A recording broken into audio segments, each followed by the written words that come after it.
दोस्तों, जिंदगी में सफल होने के लिए एक सफल करियर का चुनाव करना बहुत जरूरी होता है। एक ऐसा करियर जो आपको कामयाबी की बुलंदियों को छूने में मदद करे। तो चलिए हमारे करियर सेक्शन के जरिए हम आपको बताते हैं एक ऐसे ही करियर के बारे में।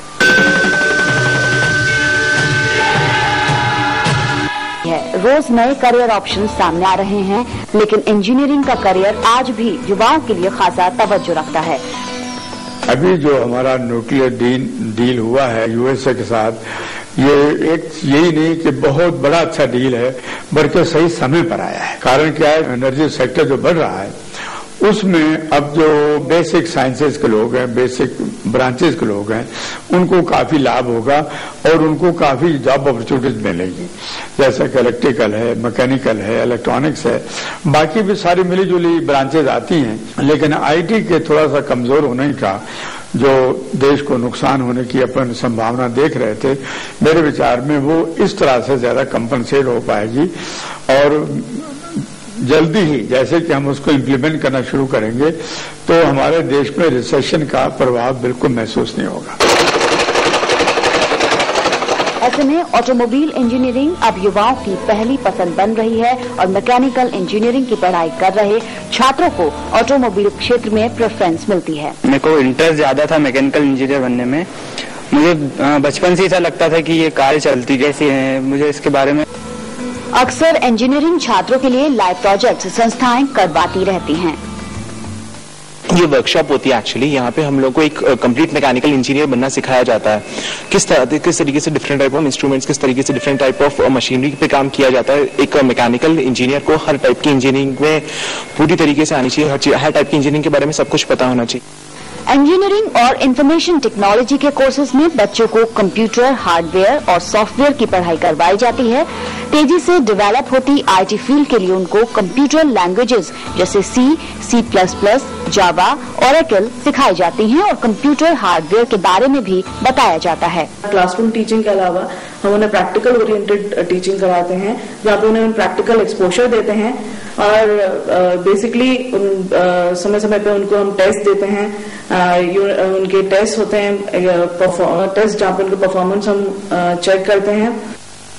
इंजीनियरिंग की पढ़ाई कराने वाली संस्थाएं भी अब मार्केट की जरूरत को समझते हुए इंजीनियरिंग कोर्सेज के सिलेबस और पढ़ाई में खासा बदलाव ला रही हैं। Electronics engineering branch is a combination of electrical and electronics. आज की तारीख में इलेक्ट्रिकल इंजीनियरिंग के फील्ड में भी इलेक्ट्रॉनिक्स का यूज, इलेक्ट्रॉनिक डिवाइसेस का, इलेक्ट्रॉनिक कंपोनेंट्स का यूज इतना बढ़ चुका है कि it is pure electrical branch से बेहतर electrical and electronics branch prove होती है। पिछले कुछ सालों के दौरान देश के सरकारी और निजी संस्थानों में इंजीनियर्स की मांग तेजी से बढ़ी है।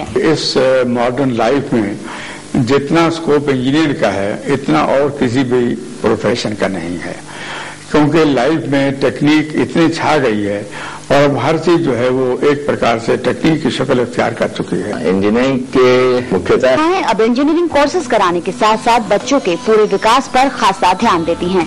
पर्सनालिटी डेवलपमेंट क्लासेस के जरिए उन्हें प्लेसमेंट के लिए तैयार किया जाता है। जब तक किसी बच्चे की टोटल पर्सनैलिटी की ग्रोथ को मॉनिटर न किया जाए उसके एडमिशन लेते ही, तब तक उसको प्लेसमेंट के लिए सिर्फ कंपनीज के सामने प्लेस कर देना ही काफी नहीं रहता।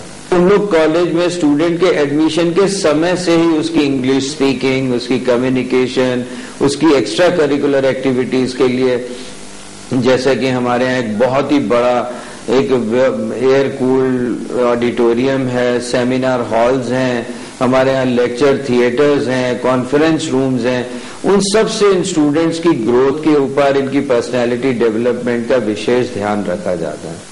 अगर आप इंजीनियर बनने का सपना देखते हैं तो कड़ी मेहनत, सच्ची लगन के साथ काम करने की नई सोच आपको सफलता के नए मुकाम पर पहुंचा सकती है।